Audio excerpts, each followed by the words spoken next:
आज हम प्रथम कोटि तथा उच्च घातों के अवकल समीकरण का अध्ययन करेंगे। प्रथम कोटि और उच्च माना n घात के समीकरण का व्यापक रूप p, यहाँ पे ये p छोटा है और ये वाला p बड़ा है। p की power n plus p1, p की power n minus 1 plus p2, p की power n minus 2 plus and so on pn बराबर 0। यहाँ जो छोटे p हैं वो dy/dx के बराबर हैं और ये जो बड़े आ रहे हैं p1 p2 यहाँ पे नीचे लगे हुए हैं p1 p2 pn, ये सब चर x तथा y के फलन हैं। तो ये हमारे पास में एक व्यापक रूप है n घात के समीकरण का, और वो कैसी है समीकरण? प्रथम कोटि की है। और इन समीकरणों को हल करने के हमारे पास में ये 3 विधि हम अध्ययन करेंगे। आज हम पहली विधि लेते हैं, इक्वेशन सॉल्वेबल फॉर p, है ना।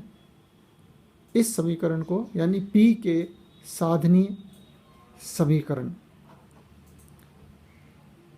माना ये जो ऊपर हमको n घात की समीकरण दी है वो निम्न रूप में व्यक्त की जा सकती है कि p minus f1 x of y function of x y, p minus function of x y, ये s को नया फंक्शन f2 दे दिया, ऐसे ही n p minus fn x y बराबर 0।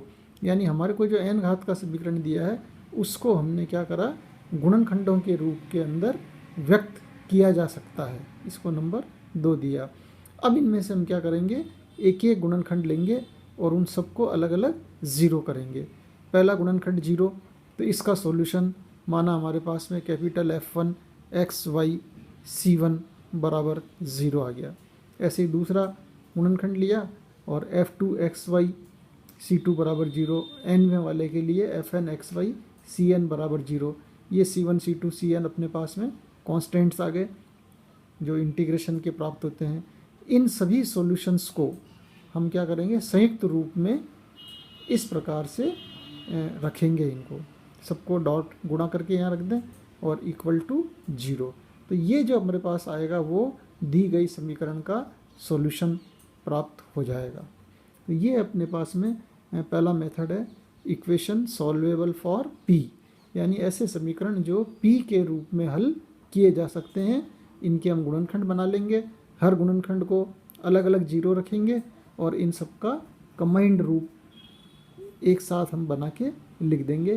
तो ये हमारे पास में दी गई समीकरण का सॉल्यूशन हो जाएगा। अब इस पर प्रश्न देखते हैं। क्वेश्चन है p square minus 9p plus 18 equal to 0। अब क्योंकि ये p में द्विघात समीकरण है तो ये हमारे पास में इक्वेशन बन गई, इक्वेशन सॉल्वेबल फॉर p, यानी हम इसको p के लिए हल कर सकते हैं। तो p के लिए हल करने के लिए हम क्या करेंगे, इसके फैक्टर बनाएंगे। तो यहाँ पे 9 है और यहाँ पे 18 है, तो 9 के टुकड़े करेंगे 6 और 3, तो p square minus 6p minus 3p plus 18 equal to 0। p common, p minus 6 minus 3 common, p minus 6 बराबर 0। So we have 2 factors p minus 6 and p minus 3। अब एक एक फैक्टर यहाँ से हम यूज़ करेंगे। तो p माइनस 3 बराबर 0 लेंगे और दूसरा फैक्टर लेंगे p माइनस 6 बराबर 0। आप चाहें तो यहाँ पर एक स्टेप और बढ़ा दें कि this is p minus 3 into p minus 6 बराबर 0। तो पहला फैक्टर p माइनस 3 बराबर 0 लिया और इसका सॉल्यूशन लिया। p बराबर 3, p का मतलब है dy/dx, dy/dx बराबर 3, तो ये वेरिएबल सेपरेट हो गए, dy बराबर 3dx। So y is equal to 3x plus c। इसी तरह से हम क्या करेंगे, दूसरे का ले लें। आप चाहें तो एक लाइन और बढ़ा दें, इन सबको एक तरफ ले लेंगे तो ये अपने पास हो जाएगा y minus 3x minus c बराबर 0। ऐसे इधर ले लेते हैं, p माइनस 6 बराबर 0, dy/dx बराबर 6, सो dy बराबर 6dx, सो y बराबर 6x प्लस c। और इसी में भी आप चाहें तो एक स्टेप और बढ़ा दें, y minus 6x minus c बराबर 0।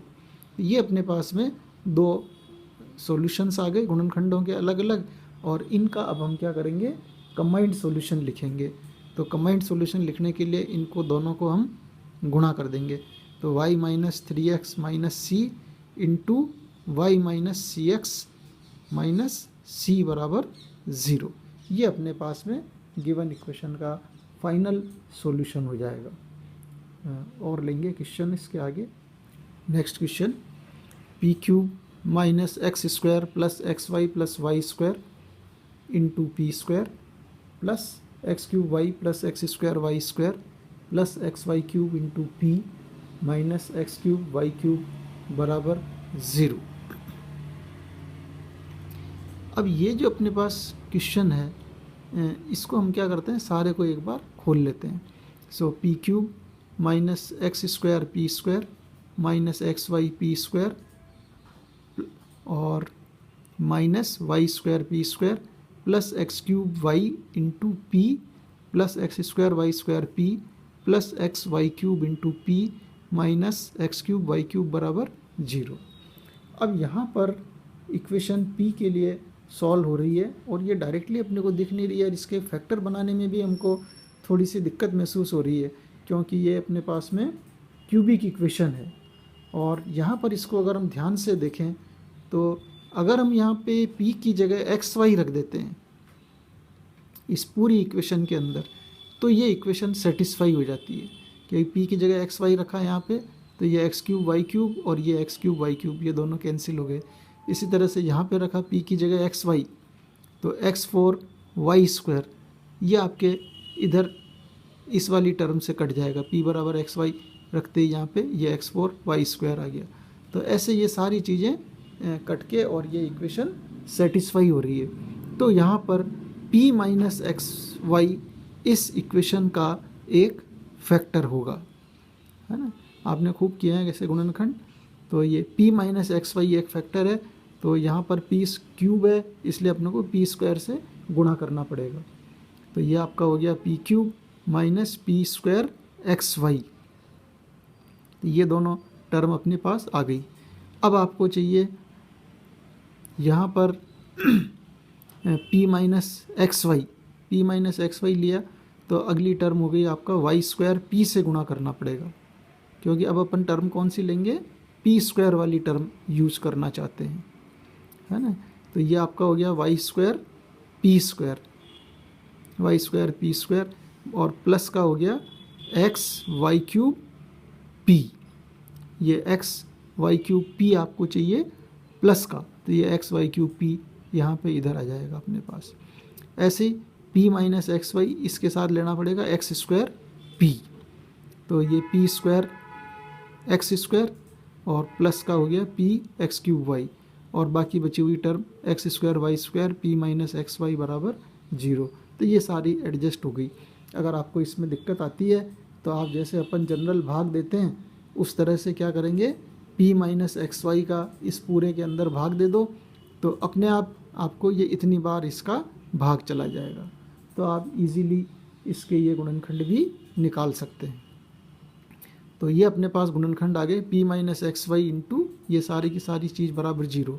अब ये क्वाड्रेटिक इक्वेशन है, तो यहाँ पर आराम से आप गुणनखंड कर सकते हैं कि इसमें से दोनों में से p कॉमन लिया तो p माइनस वाई स्क्वायर हो गया, और यहाँ से आपने माइनस एक्स स्क्वायर कॉमन लिया तो ये भी p माइनस वाई स्क्वायर हो गया। तो बड़ा आसानी से अपने ये फैक्टर बन गए p minus x y, p minus y x square और p माइनस वाई स्क्वायर। तो ये अपने पास जो गिवन इक्वेशन है p के अंदर, इक्वेशन सॉल्वेबल फॉर p, इसके अंदर हमारे पास में 3 गुणनखंड प्राप्त हो गए हैं। तो यही अपना मेथड है कि दी गई समीकरण को अगर हम गुणनखंडों के रूप में व्यक्त कर सकें तो हम उन तीनों गुणनखंडों को अलग अलग लेंगे और उनको अलग अलग 0 रखकर इनके सॉल्यूशन लेते हैं। तो p माइनस एक्स वाई बराबर 0, p का मतलब d y upon d x बराबर एक्स वाई, तो ये वेरिएबल सेपरेट हो गए, डी वाई अपॉन वाई बराबर एक्स डी एक्स, तो लॉग वाई बराबर x square by 2 plus c. और अगर आप लॉग को हटाना चाहते हैं तो y बराबर e की पावर एक्स स्क्वायर बाई 2, ठीक है। और ये c है तो क्योंकि ये c है इसलिए आप कहीं पर भी c कांस्टेंट एडजस्ट कर सकते हैं। सो वाई c1 माइनस ई की power x square by 2 is equal to 0, एक सॉल्यूशन आ गया। ऐसे ही इधर निकाल लेते हैं कि p माइनस एक्स स्क्वायर बराबर 0, तो p बराबर एक्स स्क्वायर, तो dy बराबर x square d x, y बराबर एक्स क्यूब बाई 3 इंटीग्रेट कर दिया प्लस c, इसको भी एक तरफ ले आओ तो x cube minus 3y plus c2 बराबर 0। और तीसरा ऐसा कैसे ही ले लेते हैं, dy अपॉन डी एक्स बराबर y square that is p। So y square को dy के साथ रखना पड़ेगा, तो y की पावर -2 dy बराबर dx, इंटीग्रेट कर दो y की पावर -2 + 1 और नीचे भी -2 + 1 बराबर x प्लस c3, और ये हो गया y की पावर -1 अपॉन वाई हो गया, और ये माइनस आ गया बराबर x प्लस c3, और x y को इधर गुणा कर दो तो x y plus c3y plus 1 बराबर 0। तो ये तीन अपने पास में सॉल्यूशंस आ गए इनके, है ना, पहला, दूसरा और तीसरा। इन तीनों को आप कंबाइंडली गुणा कर दो, तो वाई c1 माइनस ई की पावर एक्स स्क्वायर बाई 2 और x cube minus 3y plus c2, और तीसरा हो गया x y plus c3y plus 1 बराबर 0। तो इस प्रकार से अपने पास में ये इक्वेशन सॉल्वेबल फॉर p के हम आराम से सॉल्यूशन ज्ञात कर सकते हैं।